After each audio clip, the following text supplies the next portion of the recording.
हैं संविधान की अनुसूचियाँ। तो संविधान की अनुसूचियाँ पहले आपको मैंने पढ़ा चुका हूँ विदेशी सोर्स में, कि स्टार्टिंग में मैंने लेक्चर दे चुका हूँ कि स्टार्टिंग में हमारे विदेशी सोर्स मैं पढ़ा चुका था। उसमें हम 2 भाग में डिवाइड किए थे, एक मूल संविधान में, एक आधुनिक संविधान में, जिसमें उसमें मैंने बताया था कि मूल संविधान में हमारी अनुसूचियाँ 8 थी, लेकिन अब कितना हो गई है 12। तो उसी 12 के बारे में आज हम पढ़ने वाले हैं। तो पहले हमारा अनुसूची दिया है, पहली अनुसूचियाँ है 1, जिसमें भारत के राज्यों एवं केंद्र शासित प्रदेशों के नाम तथा उनके आधिकारिक क्षेत्र के बारे में एक्सप्लेन किया गया है। भारत के नाम तथा केंद्र शासित प्रदेश के, देखिए, भारत के राज्यों तथा केंद्र शासित प्रदेशों के नाम तथा उनके आधिकारिक क्षेत्र के बारे में दिया गया अनुसूची 1 में, जिसमें प्रेजेंट में कितने राज्य हैं 28, कितने हैं केंद्र शासित प्रदेश 8 केंद्र शासित प्रदेश हैं।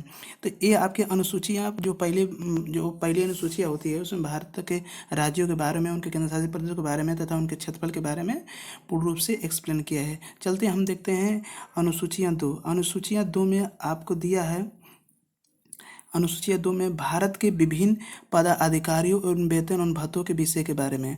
तो इसमें क्या क्या जो बड़े उच्च पद पर हैं, जैसे राष्ट्रपति हो गया, प्रधानमंत्री हो गया, आपका उपराष्ट्रपति हो गया, ये सब लोकसभा राज्यसभा हो गए, लोकसभा राज्यसभा स्पीकर हो गए, सभापति हो गए। तो इनके बारे में, इनके पदाधिकारियों के वेतन और भत्ते के बारे में पूर्ण रूप से एक्सप्लेन किया गया है। जैसे आपको दिया गया अनुसूचित 2 में अनुसूचित 2 में राष्ट्रपति को कितना भत्ता मिलता है, वेतन मिलते हैं 5 लाख मिलता है, उपराष्ट्रपति को 4 लाख मिलता है, लोकसभा अध्यक्ष को 4 लाख मिलता है। इसी तरह राज्यपाल, लोकसभा और सब बड़े बड़े उच्च अधिकारी हैं, उनको उच्च पद पर बैठने वाले व्यक्ति हैं, उनको 3.5 लाख होता है, 2 लाख 8 लाख होता है, 2.8 लाख होता है। तो ये सब सारी चीज़ें आपके अनुसूची 2 में पूर्ण रूप से एक्सप्लेन की गई है। देखिए, अनुसूची आपको 3 में देखते हैं। अनुसूची 3 में आपको दिया गया है, अनुसूचियाँ 3 में दिया गया विभिन्न पदाधिकारियों के शपथ ग्रहण करने के विषय में। जैसे आपको दिया गया है राष्ट्रपति, राष्ट्रपति को कौन शपथ दिलाता है? आपका सुप्रीम कोर्ट के चीफ ऑफ जस्टिस, जो प्रेजेंट टाइम में चीफ ऑफ जस्टिस है, चंद्रचूड़, तो उन्होंने राष्ट्रपति को शपथ दिलवाते हैं। उपराष्ट्रपति को शपथ कौन दिलवाता है? राष्ट्रपति दिलवाता है। उपराष्ट्रपति को शपथ कौन दिलवाता है? आपका राष्ट्रपति दिलवाता है। जैसे आपको देखिए, यहाँ पर हैं राष्ट्रपति और यहाँ पर हैं शपथ दिलवाने वाले। तो राष्ट्रपति को शपथ दिलवाना था चीफ जस्टिस ऑफ इंडिया, तो जो मुख्य न्यायाधीश हैं उच्च न्यायालय के, सर्वोच्च न्यायालय के, तो वो आपको दिलवाते हैं। देखिए, आपके उपराष्ट्रपति को कौन शपथ दिलवाता है? राष्ट्रपति दिलवाता है। राज्यपाल को कौन दिलवाता है? हाई कोर्ट के मुख्य न्यायाधीश शपथ दिलवाता है। अब देखिए, राष्ट्रपति जो शपथ लेगा किस आर्टिकल के तहत लेगा? 60 आर्टिकल तहत लेगा। उसी तरह उपराष्ट्रपति जो शपथ लेगा किस ले? 69 आर्टिकल के तहत शपथ लेता है। इसी तरह राज्यपाल भी किस आर्टिकल के तहत लेता है? 159 के आर्टिकल के तहत राज्यपाल लेता है। और मुख्य न्यायाधीश, ये आपके प्रधानमंत्री को कौन शपथ दिलवाता है? आपका राष्ट्रपति दिलवाता है। इसी तरह मंत्रिपरिषद के जितने व्यक्ति होते हैं उनको शपथ कौन दिलवाता है? राष्ट्रपति शपथ दिलवाता है। ऐसे सुप्रीम कोर्ट न्यायाधीश को कौन शपथ दिलवाता है? आपको पूरा राष्ट्रपति शपथ दिलवाता है। इसी तरह CAG AG को आप सब राष्ट्रपति द्वारा शपथ दिलवाया जाता है। CAG AG को हम अगले आर्टिकल में पढ़ेंगे। तो चलते हैं हम दूसरी अनुसूची है, जैसे सोलिसिटर जनरल, ये भी राष्ट्रपति इनको शपथ दिलवाता है। जैसे आर्टिकल, अब अनुसूची हम 4 में पढ़ते हैं। अनुसूचिया 4 में राज्यों की अधीन सभाओं, राज्यों के विधानसभाओं से राज्यसभा के सदस्यों का आवंटन। जैसे राज्यों के विधानसभा है ना, जैसे यूपी हो गया, तो यूपी द्वारा उनके जनसंख्या के आधार पर राज्यसभा के कुल टोटल कितने सीट हैं? 31 सीट हैं। कुल कितने सीट हैं? 31 सीट हैं। और कुल कितनी सीट है आपका 31 सीट है कौन राज्यसभा की। ये उनकी जनसंख्या के अकॉर्डिंग आपको क्या किया जाता है सीटें बढ़ाई जाती है। लेकिन जब इंदिरा गांधी थी अपने तो उन्होंने 1971 में पॉपुलेशन के अनुसार जो भी सीट बनी है 250 राज्यसभा में 250 उसी पर अभी भी चल रहा है। लेकिन उन्होंने सीज कर दिया है 2026 तक कोई सीटें नहीं बढ़ाई जाएगी किसकी राज्यसभा की।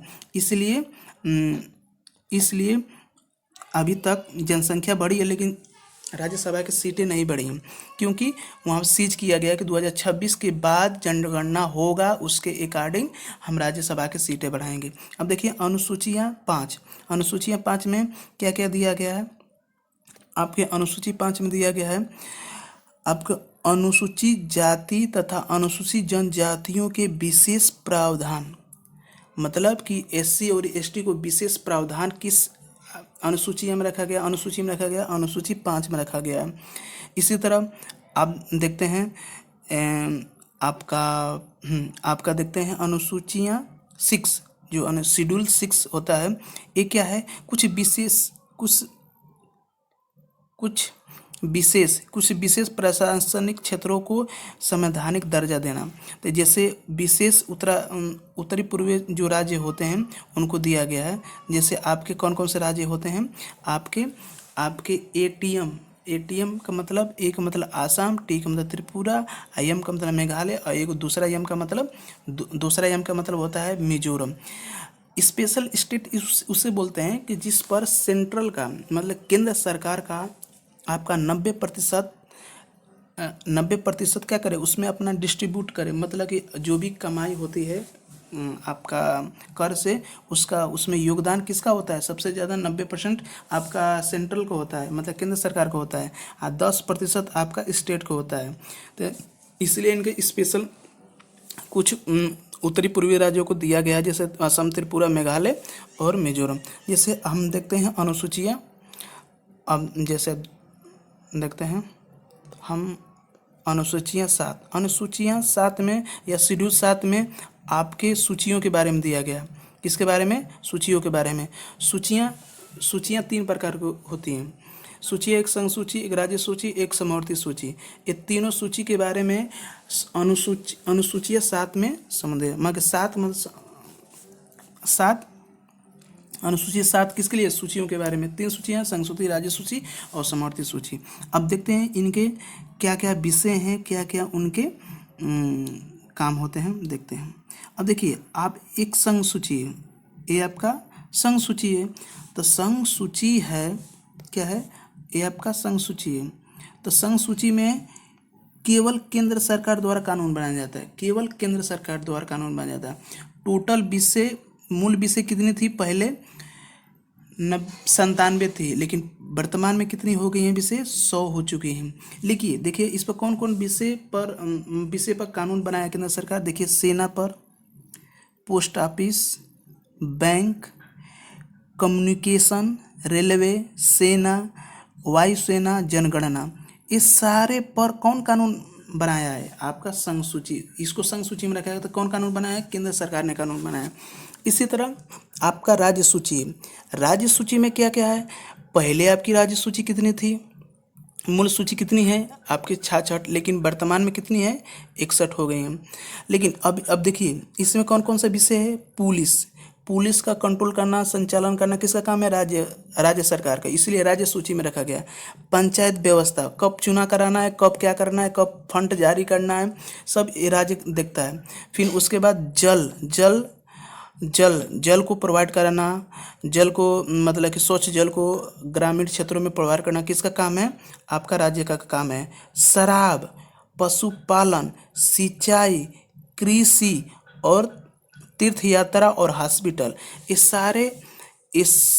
सारे पर कानून कौन बनाया है राज्य सरकार बनाया है। जब इनको प्रतिबंध लगा सकता है जब इनको प्रतिबंध हटा सकता है जैसे जैसे आपकी जरूरत पड़ती है राज्य सरकार को। तो हॉस्पिटल, सिंचाई, कृषि, तीर्थ यात्रा, पशुपालन, शराब, स्वशासन और स्थानीय जेल में या आपका पंचायत या पुलिस व्यवस्था सारा कौन कंट्रोल करता है आपका राज्य सरकार द्वारा किया जाता है। एक और सूची है आपका समवर्ती सूची, इसको हम ऑस्ट्रेलिया देश से लिया गया है।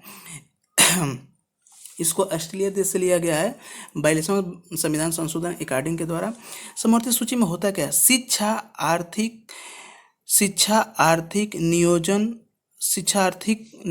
मजदूर संघ, जनसंख्या नियंत्रण, वन और विद्युत योजना। तो ये सब क्या होता है, समवर्ती सूची मतलब कि ऐसी सूची होती है जिसमें केंद्र सरकार और राज्य सरकार दोनों मिल के कानून बनाए, उसी को क्या बोलते हैं हम, समवर्ती सूची बोलते हैं। पहले कितना थी आपका 47 थी, अब वर्तमान में कितना है आपका 52 हो चुके हैं। तो ऐसी सूचियाँ जिनमें केंद्र और राज्य सरकार दोनों द्वारा कानून बनाया जाता है तो उसको क्या बोलते हैं हम, समवर्ती सूची। देखिए उसमें जनगणना का काम है संघ सूची का, लेकिन जनसंख्या नियंत्रण का काम है किसका, समवर्ती सूची का। जैसे वन है ना, वन लगाना, उनका संरक्षण करना, इसका किसका काम है, समवर्ती सूची का। राज्य भी करता है, इस पर केंद्र सरकार भी करता है, दोनों मिलकर करते हैं। विद्युत योजना भी आपका दोनों काम करती हैं, आपका केंद्र सरकार भी करती है, राज्य सरकार भी करती है। तो ऐसी सूचियाँ जो जहाँ पर केंद्र और राज्य दोनों मिलकर कानून बनाए उसे समवर्ती सूची बोलते हैं। संघ सूचियाँ जिसमें केवल केंद्र द्वारा कानून बनाया जाता है, राज्य सूची में केवल राज्य द्वारा कानून बनाया जाता है। चलिए आगे हम देखते हैं अगला। हाँ, अब देखिए जो समवर्ती सूची है इसको क्या किया, 42वें संविधान संशोधन 1976 द्वारा राज्य सूची के 5 विषयों में समवर्ती सूची में डाला गया। शिक्षा, जनसंख्या नियंत्रण कानून, माल का माप तौल और वन जीवन अभयारण्य और न्याय प्रशासक। तो ये सब आपके 5 कानून बनाया गया है, शिक्षा, जनसंख्या नियंत्रण, माप तौल और उसके वन जीवन अभयारण्य और आपका न्याय प्रशासक। तो ये संविधान 42वें संविधान संशोधन के द्वारा समवर्ती सूची में ये 5 विषय डाली गई, मतलब इस पर पाँचों पर कानून बनाया गया था। किसके द्वारा, केंद्र सरकार और राज्य द्वारा दोनों को मिलकर द्वारा कानून बनाया जाता है। अब देखते हैं हम 8वीं अनुसूची। इसमें क्या दिया गया है कि इसमें आपको भाषा के बारे में दिया गया, आपके भाषा के बारे में दिया गया है। अब देखते हैं भाषा। देखिए अब इसमें क्या हुआ, भाषा, इसमें राजभाषा का उल्लेख किया गया है। प्रारंभ में इसमें 14 भाषा थी, मतलब कि मूल संविधान में 14 भाषा थी, लेकिन किंतु वर्तमान में 22 भाषाओं को मान्यता प्राप्त हुई थी। 22 भाषा को अब वर्तमान 22 भाषा मान्यता प्राप्त हुई। अब देखिए 14 भाषा तो आपको पहले से थी। अब देखिए अब 21वें संविधान संशोधन 1967 में सिंध भाषा जोड़ी गई थी। ये आपके कौन सी होगी, 15वीं भाषा हो गई। अब देखिए 71वें संविधान संशोधन द्वारा 1992 में नेपाली, मणिपुरी और कोंकणी, तो वो आपका 15वीं होगी, 16वीं, 17वीं, 18वीं। तो नेपाली, मणिपुर, कोंकणी आपकी 18वीं तक हो गई। अब देखिए 92 संविधान संशोधन 2003 में 4 भाषा जोड़ी गई थी, आपको बोडो, डोंगरी, मैथिली और संथाली, ये 4 भाषाएं जुड़कर आपको 8वीं अनुसूची में रखी गई है। तो अब देखिए टोटल जोड़ेंगे तो आपका 22 भाषा हो जाएगी। तो ये 8वीं अनुसूची में भाषा के बारे में पूर्ण रूप से एक्सप्लेन किया गया है, इसको मान्यता दिया गया है। चलते हैं हम 9वीं हम देखते हैं।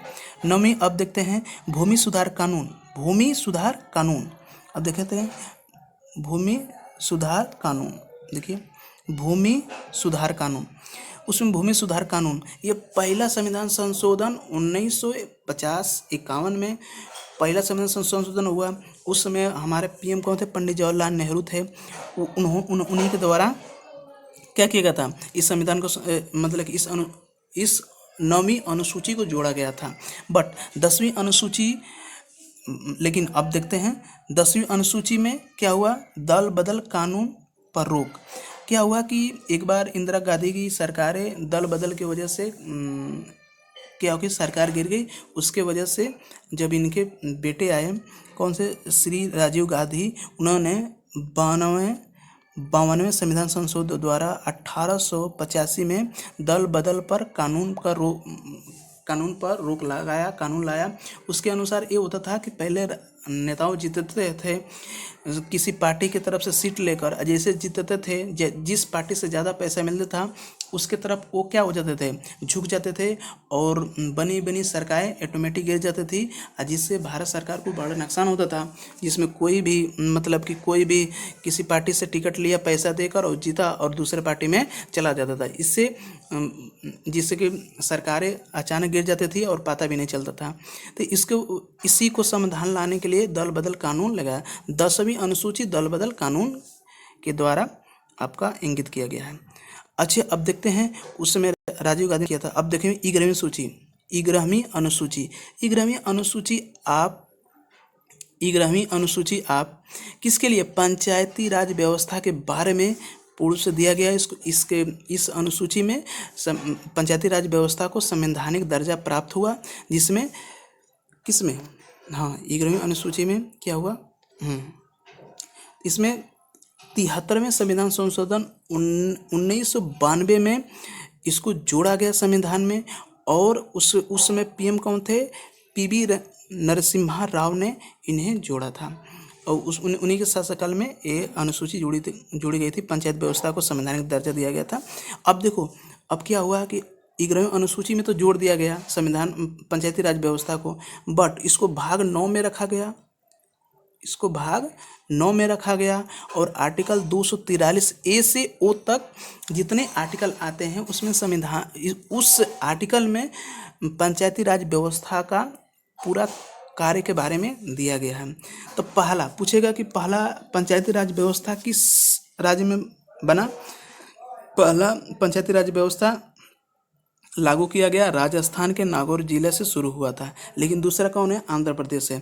पूछेगा कि पंचायती राज व्यवस्था में संबंधित कितने विषय हैं, तो आपका 29 विषय। कितने हैं, 29 विषय। इसी तरह चलते हैं हम नेक्स्ट चलते हैं हम। अब आपका 11वीं है, आपका 11वीं अनुसूची, 11वीं हो गई। आपका 12वीं अनुसूची है। ये नगर पालिकाओं को संवैधानिक दर्जा प्राप्त करने के लिए 12वीं अनुसूची में इसको स्थान दिया गया है। भाग 9A में रखा गया है। आर्टिकल 243 P से ZG तक इसमें पूरे आर्टिकल किसके लिए है, नगर पालिकाओं के बारे में दिया गया, उसका कार्य कर्तव्य क्या क्या, उसका इनकम है, कैसे कैसे, सारे आर्टिकल में पूर्ण रूप से एक्सप्लेन किया गया है।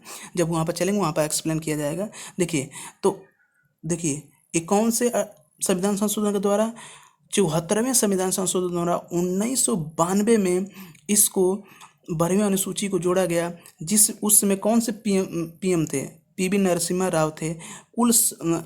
इसमें कुल कितने विषय हैं, कुल 18 विषय हैं इसमें, किसमें, नगर पालिका में, और इसको 12वीं अनुसूची में रखा गया है। और भाग 9A में रखा गया। 9B किसके लिए है, सहकारिता समिति के अकॉर्डिंग वो होता है भाग 9B में, लेकिन भाग 9A में इसको नगर पालिका में रखा गया।